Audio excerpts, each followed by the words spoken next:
Chapter 1. 1. In the land of Uz there lived a man whose name was Job. This man was blameless and upright, he feared God and shunned evil. 2. He had 7 sons and 3 daughters. 3. And he owned 7,000 sheep, 3,000 camels, 500 yoke of oxen and 500 donkeys, and had a large number of servants. He was the greatest man among all the people of the East. 4. His sons used to take turns holding feasts in their homes, and they would invite their 3 sisters to eat and drink with them. 5. When a period of feasting had run its course, Job would send and have them purified. Early in the morning he would sacrifice a burnt offering for each of them, thinking, "Perhaps my children have sinned and cursed God in their hearts." This was Job's regular custom. 6. One day the angels came to present themselves before the Lord, and Satan also came with them. 7. The Lord said to Satan, "Where have you come from?" Satan answered the Lord, "From roaming through the earth and going back and forth in it." 8. Then the Lord said to Satan, "Have you considered my servant Job? There is no one on earth like him, he is blameless and upright. A man who fears God and shuns evil." 9. Does Job fear God for nothing? Satan replied. 10. Have you not put a hedge around him and his household and everything he has? You have blessed the work of his hands, so that his flocks and herds are spread throughout the land. 11. But stretch out your hand and strike everything he has, and he will surely curse you to your face. 12. The Lord said to Satan, "Very well, then, everything he has is in your hands, but on the man himself do not lay a finger." Then Satan went out from the presence of the Lord. 13. One day when Job's sons and daughters were feasting and drinking wine at the oldest brother's house. 14. A messenger came to Job and said, "The oxen were plowing and the donkeys were grazing nearby." 15. And the Sabaeans attacked and carried them off. They put the servants to the sword, and I am the only one who has escaped to tell you. 16. While he was still speaking, another messenger came and said, "The fire of God fell from the sky and burned up the sheep and the servants. And I am the only one who has escaped to tell you." 17. While he was still speaking, another messenger came and said, "The Chaldeans formed 3 raiding parties and swept down on your camels and carried them off. They put the servants to the sword, and I am the only one who has escaped to tell you." 18. While he was still speaking, yet another messenger came and said, "Your sons and daughters were feasting and drinking wine at the oldest brother's house." 19. When suddenly a mighty wind swept in from the desert and struck the 4 corners of the house. It collapsed on them and they are dead, and I am the only one who has escaped to tell you. 20. At this, Job got up and tore his robe and shaved his head. Then he fell to the ground in worship. 21. And said, "Naked I came from my mother's womb, and naked I will depart. The Lord gave and the Lord has taken away, may the name of the Lord be praised." 22. In all this, Job did not sin by charging God with wrongdoing. Chapter 2. 1. On another day the angels came to present themselves before the Lord, and Satan also came with them to present himself before him. 2. And the Lord said to Satan, "Where have you come from?" Satan answered the Lord, "From roaming through the earth and going back and forth in it." 3. Then the Lord said to Satan, "Have you considered my servant Job? There is no one on earth like him, he is blameless and upright. A man who fears God and shuns evil, and he still maintains his integrity, though you incited me against him to ruin him without any reason." 4. Skin for skin. Satan replied, "A man will give all he has for his own life." 5. But stretch out your hand and strike his flesh and bones, and he will surely curse you to your face. 6. The Lord said to Satan, "Very well, then, he is in your hands, but you must spare his life." 7. So Satan went out from the presence of the Lord and afflicted Job with painful sores from the soles of his feet to the top of his head. 8. Then Job took a piece of broken pottery and scraped himself with it as he sat among the ashes. 9. His wife said to him, "Are you still holding on to your integrity? Curse God and die. 10. He replied, You are talking like a foolish woman. Shall we accept good from God, and not trouble? In all this, Job did not sin in what he said. 11. When Job's 3 friends, Eliphaz the Temanite, Bildad the Shuhite and Zophar the Naamathite, heard about all the troubles that had come upon him, they set out from their homes and met together by agreement to go and sympathize with him and comfort him. 12. When they saw him from a distance, they could hardly recognize him. They began to weep aloud, and they tore their robes and sprinkled dust on their heads. 13. Then they sat on the ground with him for 7 days and 7 nights. No one said a word to him, because they saw how great his suffering was. Chapter 3. 1. After this, Job opened his mouth and cursed the day of his birth. 2. He said, 3. May the day of my birth perish, and the night it was said, a boy is born. 4. That day, may it turn to darkness, may God above not care about it, may no light shine upon it. 5. May darkness and deep shadow claim it once more, may a cloud settle over it, may blackness overwhelm its light. 6. That night, may thick darkness seize it, may it not be included among the days of the year nor be entered in any of the months. 7. May that night be barren, may no shout of joy be heard in it. 8. May those who curse days curse that day, those who are ready to rouse Leviathan. 9. May its morning stars become dark, may it wait for daylight in vain and not see the first rays of dawn. 10. For it did not shut the doors of the womb on me to hide trouble from my eyes. 11. Why did I not perish at birth, and die as I came from the womb? 12. Why were there knees to receive me and breasts that I might be nursed? 13. For now I would be lying down in peace, I would be asleep and at rest. 14. With kings and counselors of the earth, who built for themselves places now lying in ruins. 15. With rulers who had gold, who filled their houses with silver. 16. Or why was I not hidden in the ground like a stillborn child, like an infant who never saw the light of day? 17. There the wicked cease from turmoil, and there the weary are at rest. 18. Captives also enjoy their ease, they no longer hear the slave drivers shout. 19. The small and the great are there, and the slave is freed from his master. 20. Why is light given to those in misery, and life to the bitter of soul?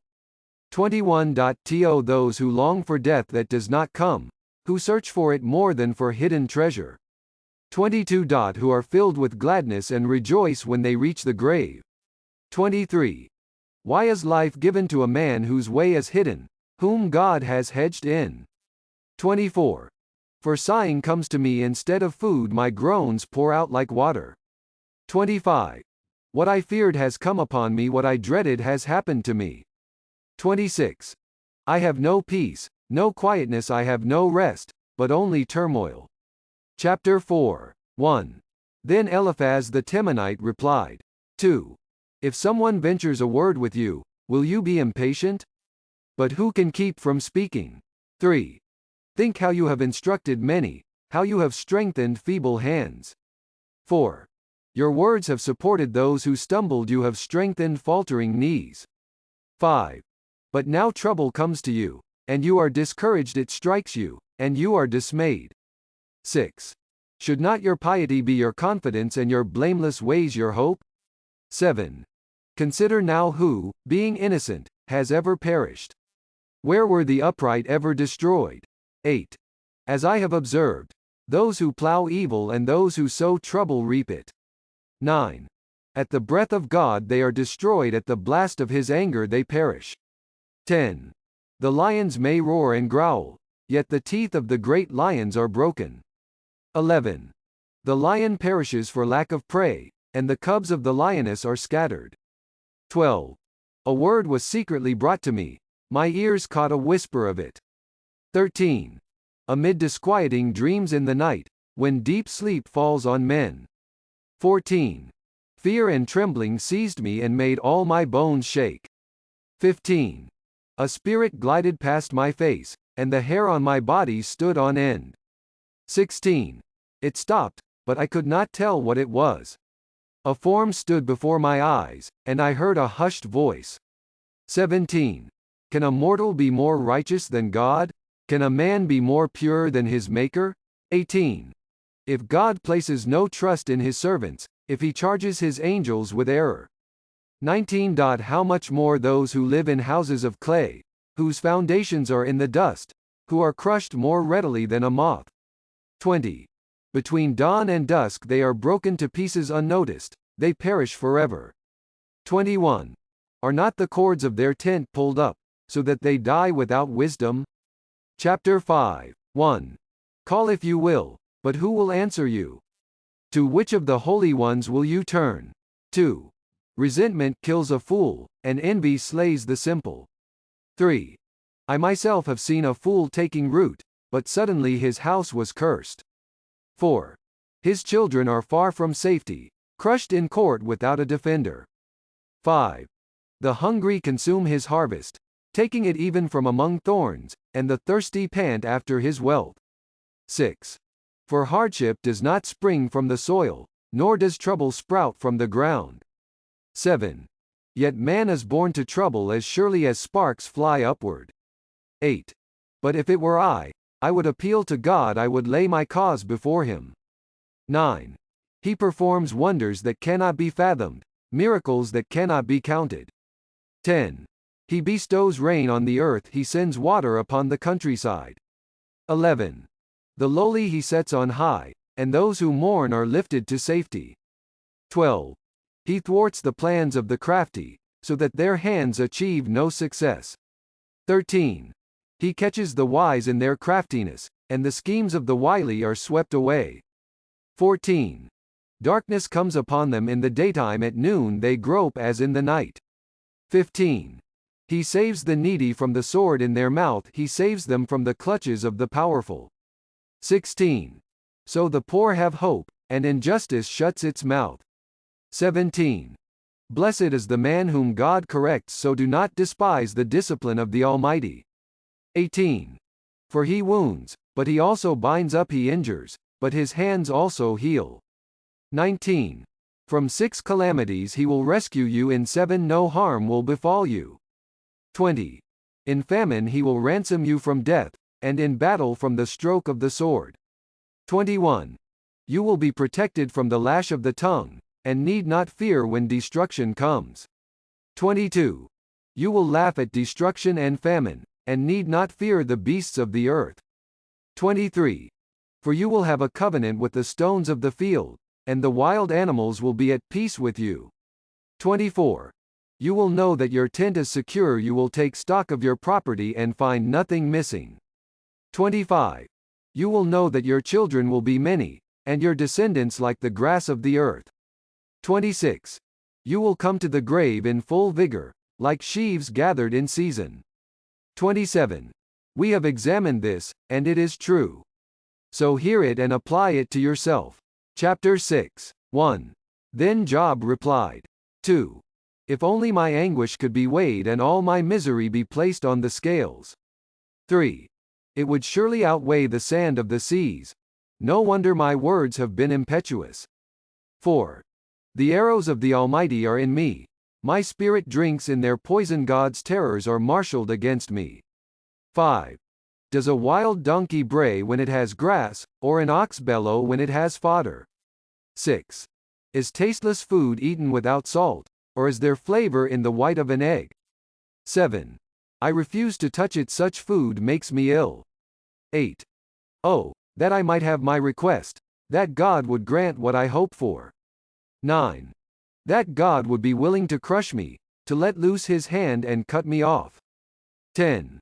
Then I would still have this consolation, my joy in unrelenting pain, that I had not denied the words of the Holy One.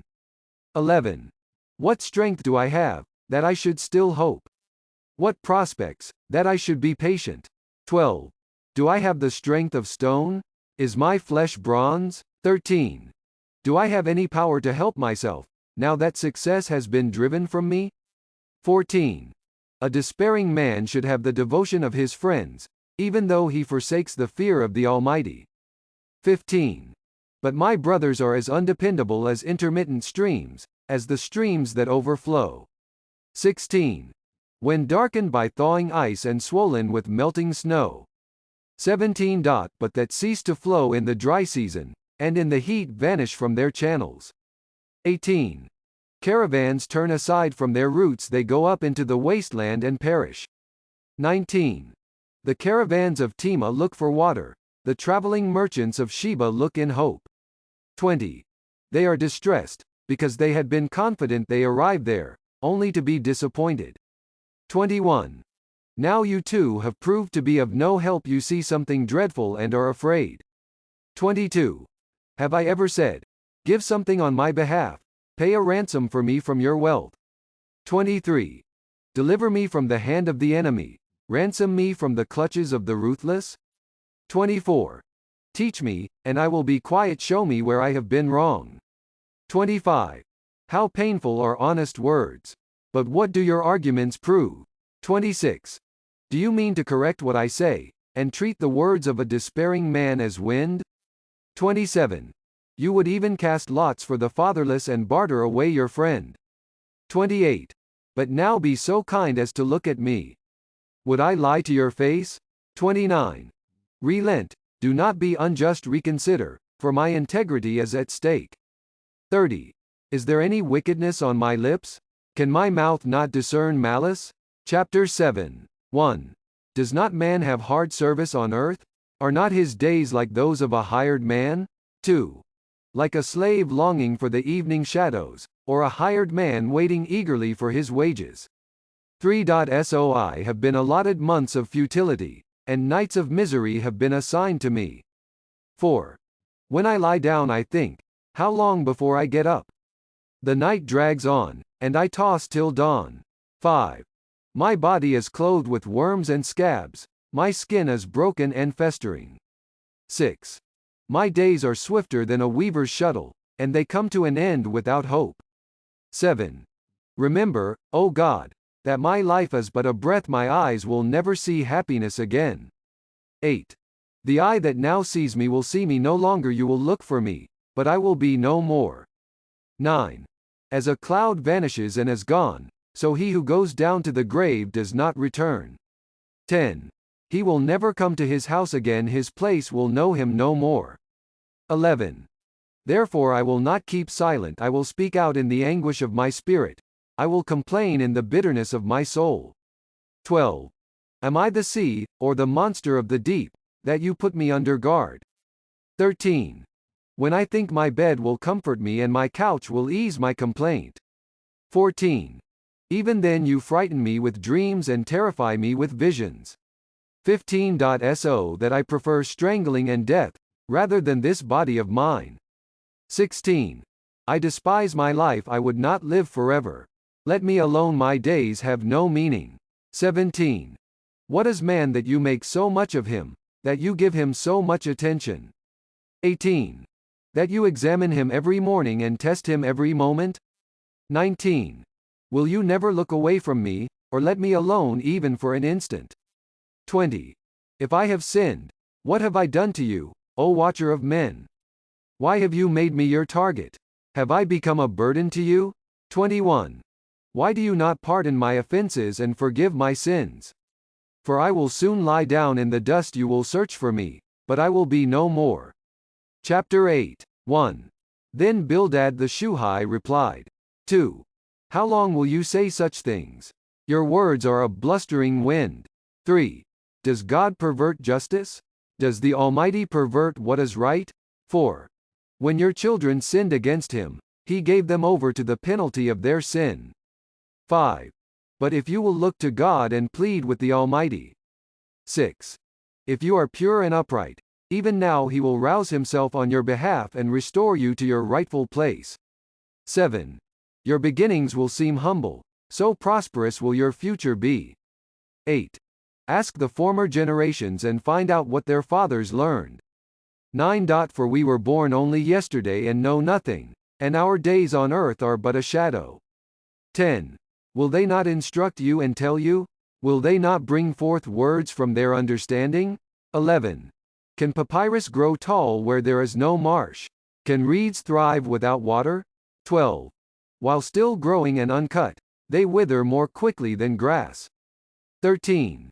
Such is the destiny of all who forget God, so perishes the hope of the godless. 14. What he trusts in is fragile, what he relies on is a spider's web. 15. He leans on his web, but it gives way, he clings to it, but it does not hold. 16. He is like a well-watered plant in the sunshine, spreading its shoots over the garden. 17. It entwines its roots around a pile of rocks and looks for a place among the stones. 18. But when it is torn from its spot, that place disowns it and says, I never saw you. 19. Surely its life withers away, and from the soil other plants grow. 20. Surely God does not reject a blameless man or strengthen the hands of evildoers. 21. He will yet fill your mouth with laughter and your lips with shouts of joy. 22. Your enemies will be clothed in shame, and the tents of the wicked will be no more. Chapter 9. 1. Then Job replied. 2. Indeed, I know that this is true. But how can a mortal be righteous before God? 3.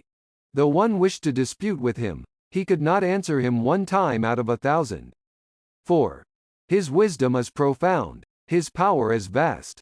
Who has resisted him and come out unscathed? 5. He moves mountains without their knowing it and overturns them in his anger. 6. He shakes the earth from its place and makes its pillars tremble. 7. He speaks to the sun and it does not shine, he seals off the light of the stars. 8. He alone stretches out the heavens and treads on the waves of the sea. 9. He is the maker of the Bear and Orion, the Pleiades and the constellations of the south. 10. He performs wonders that cannot be fathomed, miracles that cannot be counted. 11. When he passes me, I cannot see him, when he goes by, I cannot perceive him. 12.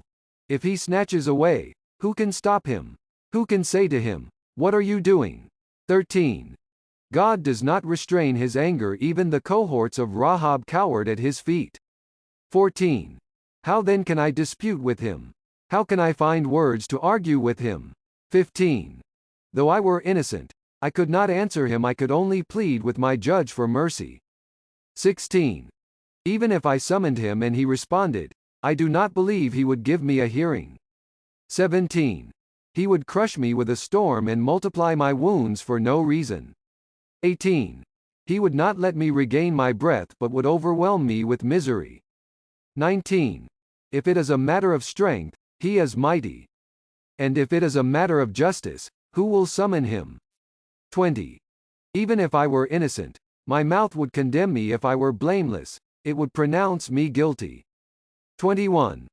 Although I am blameless, I have no concern for myself, I despise my own life. 22. It is all the same, that is why I say, he destroys both the blameless and the wicked. 23. When a scourge brings sudden death, he mocks the despair of the innocent. 24. When a land falls into the hands of the wicked, he blindfolds its judges. If it is not he, then who is it?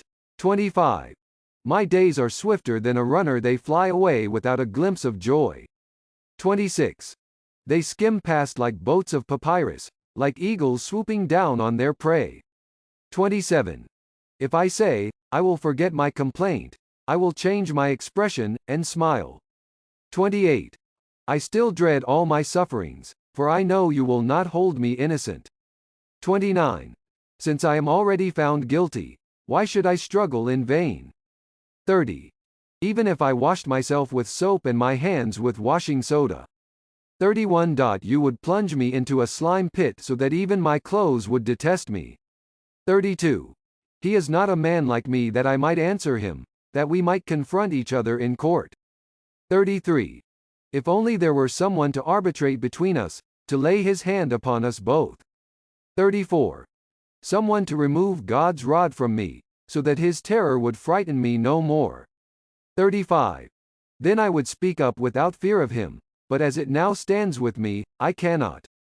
Chapter 10. 1. I loathe my very life, therefore I will give free rein to my complaint and speak out in the bitterness of my soul. 2. I will say to God, do not condemn me, but tell me what charges you have against me. 3. Does it please you to oppress me, to spurn the work of your hands, while you smile on the schemes of the wicked? 4. Do you have eyes of flesh? Do you see as a mortal sees? 5. Are your days like those of a mortal, or your years like those of a man? 6. That you must search out my faults and probe after my sin. 7. Though you know that I am not guilty and that no one can rescue me from your hand? 8. Your hands shaped me and made me. Will you now turn and destroy me? 9. Remember that you molded me like clay. Will you now turn me to dust again? 10. Did you not pour me out like milk and curdle me like cheese? 11. Clothe me with skin and flesh and knit me together with bones and sinews? 12. You gave me life and showed me kindness, and in your providence watched over my spirit. 13. But this is what you concealed in your heart, and I know that this was in your mind. 14. If I sinned, you would be watching me and would not let my offense go unpunished. 15. If I am guilty, woe to me. Even if I am innocent, I cannot lift my head, for I am full of shame and drowned in my affliction. 16. If I hold my head high, you stalk me like a lion and again display your awesome power against me. 17. You bring new witnesses against me and increase your anger toward me. Your forces come against me wave upon wave. 18. Why then did you bring me out of the womb? I wish I had died before any eye saw me. 19. If only I had never come into being, or had been carried straight from the womb to the grave. 20. Are not my few days almost over? Turn away from me so I can have a moment's joy. 21. Before I go to the place of no return, to the land of gloom and deep shadow. 22. To the land of deepest night, of deep shadow and disorder, where even the light is like darkness.